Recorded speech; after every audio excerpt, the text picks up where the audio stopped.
Okay, Numbers 21. Arad conquered. When the Canaanite, the king of Arad, who lived in the Negev, heard that Israel was coming by the way of Atharim, then he fought against Israel and took some of them captive. So Israel made a vow to the Lord and said, "If you will indeed deliver this people into my hand, then I will utterly destroy their cities." The Lord heard the voice of Israel and delivered up the Canaanites. Then they utterly destroyed them and their cities. Thus the name of the place was called Hormah. Then they set out from Mount Hor by the way of the Red Sea to go around the land of Edom, and the people became impatient because of the journey. The people spoke against God and Moses. "Why have you brought us up from Egypt to die in the wilderness? For there is no food and no water, and we loathe this miserable food." It's like a bunch of crybabies. Numbers 21:6. The bronze serpent. The Lord sent fiery serpents among the people, and they bit the people so that many people of Israel died.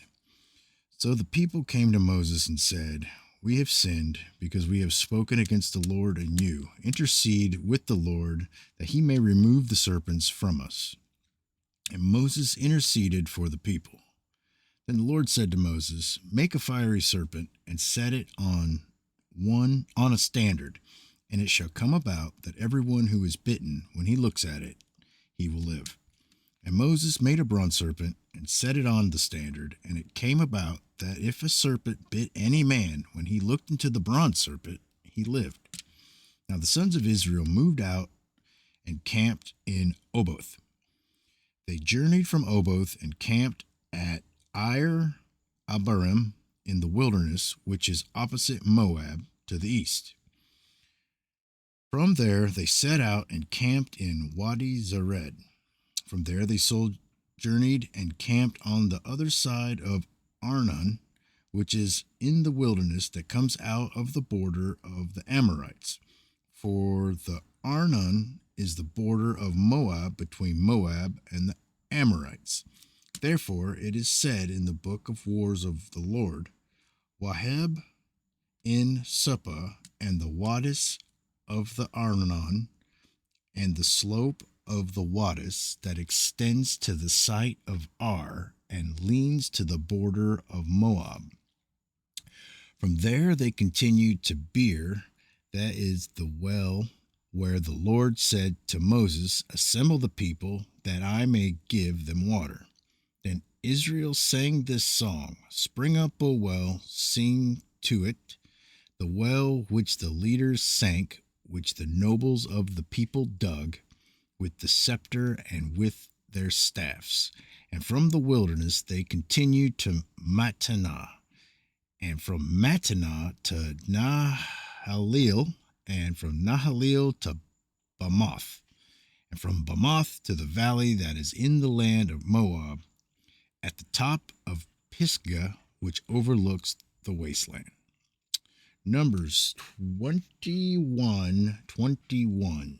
Two victories. Then Israel sent messengers to Sihon, king of the Amorites, saying, "Let me pass through your land. We will not turn off into the field or vineyard. We will not drink water from wells. We will go by the king's highway until we have passed through your border." But Sihon would not permit Israel to pass through his border. So Sihon gathered all his people and went out against Israel into the wilderness and came to Jahaz and fought against Israel. And Israel struck him with the edge of the sword and took possession of his land from the Arnon to the Jabbok, as far as the sons of Ammon, for the border of the sons of Ammon was Jazer.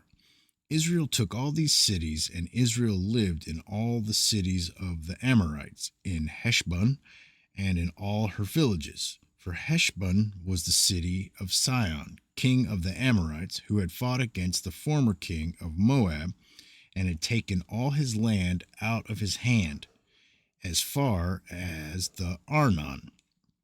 Therefore, those who use Proverbs say, "Come to Heshbon, let it be built, so let the city of Sion be established." For a fire went forth from Heshbon, a flame from the town of Sion. It devoured Ar of Moab, the dominant heights of the Arnon. Woe to you, O Moab! You are ruined, O people of Chemosh.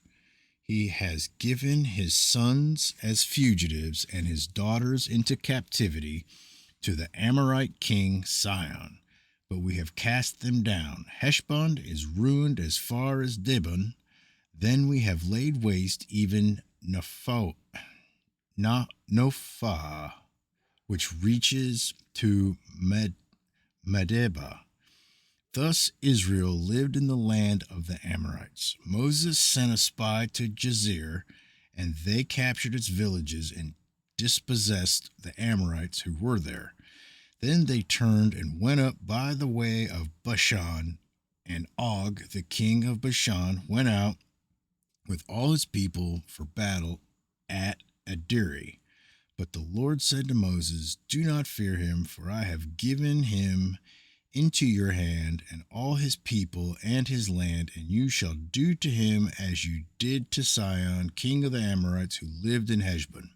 So they killed him and his sons and all his people until there was no remnant left him, and they possessed his land. All right. Turn that. That's it.